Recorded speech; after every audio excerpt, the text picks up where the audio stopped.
Hey guys, and welcome to the @G site top 5 movies for 2012. Now, taken from one perspective from me and one perspective from Jace. Yeah. So we'll just start from 5 and all the way up.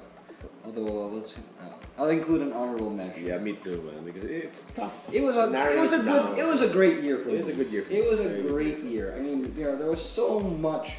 Yeah. There were barely for me any shitty movies. Well, I know one. I know that. Yeah, I know there were a couple. There were a couple. But there weren't movies where there were barely any movies where I was like going, after I watched it, like, man, there goes 2 hours of my life gone. Yeah. It didn't happen like that. Okay. So yeah. So anyway, I have to put honorable mention first to a movie that I saw late in the year. I don't think you do. That we weren't able to review. Oh. Because I was only able to download it, which is Raid Redemption. Oh, okay. Because I saw that late in the year. I thought that was a really good action movie. Mm-hmm. And I felt that it's been underrated in a sense because you compare it to to Dread, which we saw earlier. Yeah. And you can see the elements of the raid in Dread. Yeah. Attacking this whole edifice Mm-hmm. and all of that. It was really good action, even though it was subtitled and stuff. Right. And for it to be an Asian film with a relatively smaller budget, for it to be that good, the action, the fighting scenes were so awesome. So I have to honor that. Oh, okay. I thought that was severely underrated. Oh, okay. I don't know if you can still classify it as a 2012 film, but we reviewed it in 2012 or 2011? I don't remember anymore. But I guess put it this way. I think because the mere fact that a lot of people are raving about this year, I guess you should peg it as a 2012 movie. Okay. And also something from earlier in the year, because I checked our site on YouTube earlier today. A movie that we reviewed early in the year, but it's basically a 2011 movie, was The Descendants, the George Clooney movie. Yeah. And I thought that should have been the best picture at the Oscars this year, and not The Artist. I mean, I like The Artist a lot. Jean Dujardin starring in a Michelle Hazanavicius film, but The Descendants was way better, way better. So that's honorable mention for me. I think my 5th will have to be Argo. All right. It's a movie that JV and I caught from October. Yeah, I think mid-October. October, and Ben Affleck. He's really a director. He's really a director. I think ironically that despite the fact he's had 2 movies before this is the one that really cements and says, hey, this guy is not just a director. This is not a gimmick. He's an auteur. Yeah, this is not a gimmick. This was a very, very good movie that I was surprised at how much I liked it. Like we said when we reviewed it, it's that era, that early 80s, late 70s era, and the griminess. He got all of that, and the plot of making a fake movie and getting the right actors to play. Wow, Argo. That's my number 5. So. Okay. All right. Anyway, I'll go for my honorable mentions here. I'm like the opposite. I like Dread. Now I remember that. Thanks for mentioning that. Yeah. I love Dread. Right. Dread had a lot of atmosphere. It had the same kind of concept as Raid the Redemption. Yeah. But it had a different execution.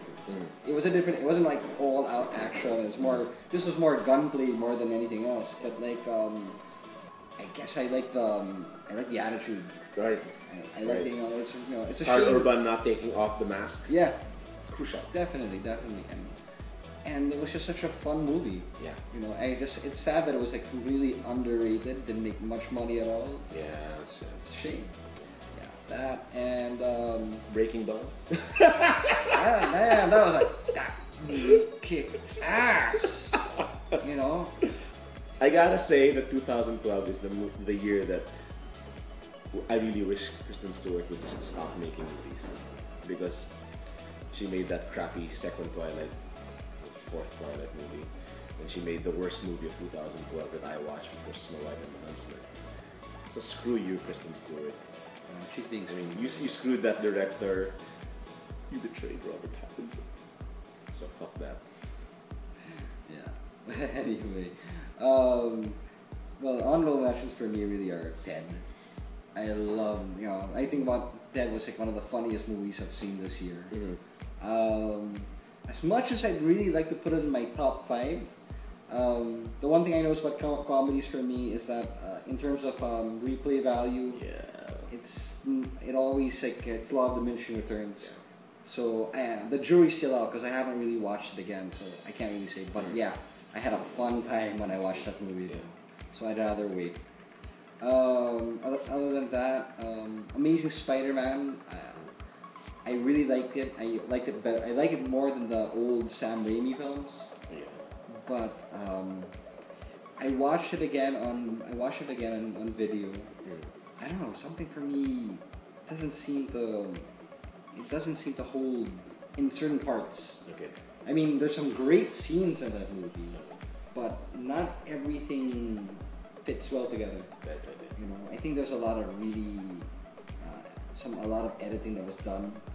So it's like how I felt with Batman Begins. Right. It was I thought it was a good movie, but it's like the case well, here's hoping the sequel's even better. Yeah.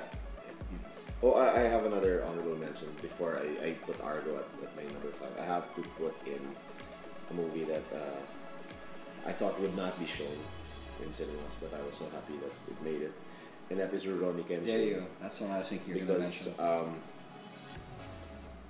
I really wasn't expecting this movie to make it to Philippine cinemas. I thought I was going to end up downloading it, which I already have. But when I made it to the SM cinemas, oh my god, they got Kenshin right. They had Takeru Sato as the Hitokari Batusai. They had the perfect people cast in these roles. Okay, Kaoru wasn't as cute as she was in the anime, and Megumi wasn't as hot as she was drawn in the anime, but everyone else looked like they did. Yahiko looked it, Sanosuke looked it, Saito looked it. And the moments when they even got the colors of the clothes right, man. When they got into the poses, everyone who was watching Megumi was like, "Ooh," because everyone was a fan. Okay. I think it helped that it was the fan experience. Everyone who watched it, when we watched it, was an opening night. Alright. And there were some people who were in cosplay, in outfits of Genshin and stuff. So, I mean, it's not a perfect movie. There were problems with pacing. Okay. But the mere fact that Kenshin made it to live action in film, what a big screen. Wow. So just for that, props to that Rurouni Kenshin movie. And I eagerly await the sequel. Was there like, how come they didn't call it Samurai X? Because it's Japanese. It's supposed to be Rurouni Kenshin. Samurai X is just the American version. No, I'm just saying because since we know it here as Samurai X as well, right? Yeah. So I figured they would have marketed that the same way. I'm happy that they didn't. Because the hardcore person knows it's Rurouni Kenshin. Yeah. Genshin the Wanderer. So there. Yeah.